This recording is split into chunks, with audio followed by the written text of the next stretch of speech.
IT ದಾಳಿ ಸಚಿವ ಡಿಕೆಶಿ ಸೋದರಿಗೂ ಇವತ್ತು ತಟ್ಟಿದೆ. ಡಿಕೆಶಿ ತಂಗಿ ಮನೆ ಮೇಲೆ ದಾಳಿ ನಡೆಸಿದ ಐಟಿ ಅಧಿಕಾರಿಗಳು ಇಂಚಿಂಚು ಶೋಧಿಸಿದರು.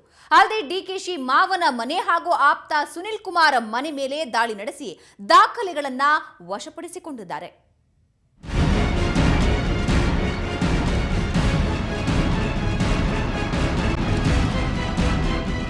ಮೂರನೇ ದಿನವಾದ ಇಂದು ಕೂಡ ಇಂಧನ ಸಚಿವ ಡಿಕೆ ಶಿವಕುಮಾರ್ ಮನೆ ಮತ್ತು ಕಚೇರಿ ಮೇಲಿನ ದಾಳಿ ಮುಂದುವರೆದಿದೆ.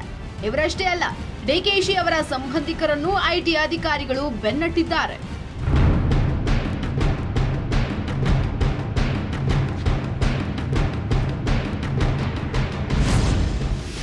ಶರ್ಮಾ ಟ್ರಾವೆಲ್ಸ್ ಮಾಲೀಕರ ಮನೆಯಲ್ಲಿ ಕೋಟಿ ಆಸ್ತಿ ಪತ್ತೆ.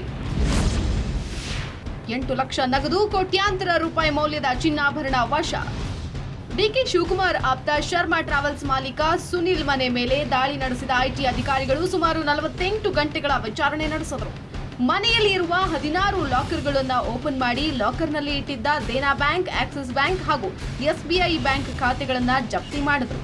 ಇದರ ಜೊತೆಗೆ ಮನೆಯಲ್ಲಿ ಸಿಕ್ಕ ಆಸ್ತಿ ಪತ್ರ ಮತ್ತು 8 ಲಕ್ಷ ನಗದು, ಕೋಟ್ಯಾಂತರ ಮೌಲ್ಯದ ಚಿನ್ನಾಭರಣ ಸೇರಿದಂತೆ ಡಿಕೆಶಿ ಜೊತೆ ಶರ್ಮಾ ಟ್ರಾವೆಲ್ಸ್ ಮಾಲೀಕ ಸುನಿಲ್ ನಡೆಸಿರುವ ವ್ಯವಹಾರದ ಮಹತ್ವದ ದಾಖಲೆಗಳನ್ನು ಐಟಿ ಅಧಿಕಾರಿಗಳು ವಶಕ್ಕೆ ಪಡೆದಿದ್ದಾರೆ.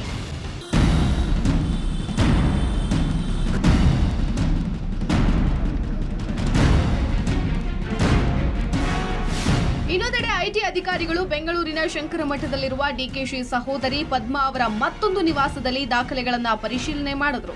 ನಿನ್ನೆಯಿಂದಲೂ ಪದ್ಮಾ ಅವರ ಮನೆಯಲ್ಲಿ ಪರಿಶೀಲನೆ ನಡೆಸ್ತಾ ಇರೋ ಐಟಿ ಅಧಿಕಾರಿಗಳು ಇವತ್ತು ವರಮಹಾಲಕ್ಷ್ಮಿ ಹಬ್ಬಕ್ಕೆ ಮನೆಗೆ ಬಂದ ಸಂಬಂಧಿಕರನ್ನು ಕೂಡ ಐಟಿ ಅಧಿಕಾರಿಗಳು ವಾಪಸ್ ಕಳಿಸಿದ ಘಟನೆಯೂ ನಡೆಯಿತು.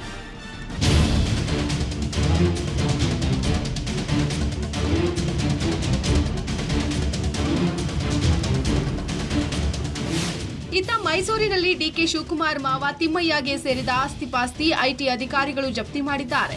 3 ದಿನಗಳಿಂದ ಡಿಕೆಶಿ ಮಾವಾಗೆ ಸೇರಿದ ಸೀಗೆ ಪುಡಿ ತಯಾರಿಕಾ ಕಾರ್ಖಾನೆ ಹಾಗೂ ವ್ಯವಹಾರಗಳನ್ನು ಬಂದ್ ಮಾಡಿಸಿದ ಐಟಿ ಅಧಿಕಾರಿಗಳು ದಾಖಲೆಗಳ ಶೋಧ ಕಾರ್ಯ ಮುಂದುವರೆಸಿದ್ದಾರೆ.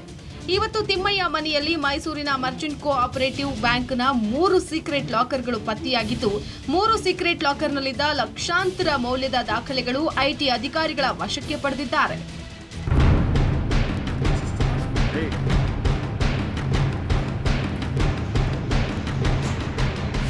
ಇನ್ನು ಐಟಿ ಅಧಿಕಾರಿಗಳು ಮೈಸೂರಿನಲ್ಲಿ ಡಿಕೆ ಶಿವಕುಮಾರ್ ಮಾವ ತಿಮ್ಮಯ್ಯ ಸಂಬಂಧಿಕರ 35 ಜನರ ಲಿಸ್ಟ್ ಮಾಡಿಕೊಂಡು ಲಿಸ್ಟ್ನಲ್ಲಿರೋ ಸಂಬಂಧಿಕರನ್ನ ತಿಮ್ಮಯ್ಯ ಮನೆಗೆ ಕರೆಸಿ ಡೋರ್ ಲಾಕ್ ಮಾಡಿ ವಿಚಾರಣೆ ನಡೆಸಿದ್ರು. ವಿಚಾರಣೆ ಹೆಚ್ಚಾಗಿರುವ ಕಾರಣಕ್ಕೆ ಐಟಿ ಅಧಿಕಾರಿಗಳು ಹೋಟೆಲ್ನಿಂದ ಊಟ ತಿಂಡಿ ಡಿಕೆಶಿ ಮಾವನ್ ಮನೆಗೆ ತರಿಸಿಕೊಂಡು ದಾಖಲೆಗಳ ಪರಿಶೀಲನೆ ನಡೆಸಿದ್ದಾರೆ. ನಾಳೆಯೂ ಕೂಡ ದಾಖಲೆಗಳ ಪರಿಶೀಲನೆ ನಡೆಯುವ ಸಾಧ್ಯತೆ ಇದೆ.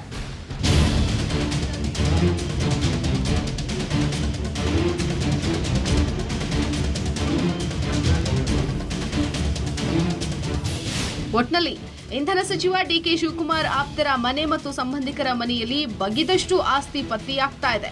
ಆದರೆ ಇದು ಅಕ್ರಮವೋ ಸಕ್ರಮವೋ ಆದಾಯ ತೆರಿಗೆ ಇಲಾಖೆ ಅಧಿಕಾರಿಗಳೇ ಸ್ಪಷ್ಟಪಡಿಸಬೇಕಾಗಿದೆ. ಬ್ಯೂರೋ ರಿಪೋರ್ಟ್, ಸುವರ್ಣ ನ್ಯೂಸ್.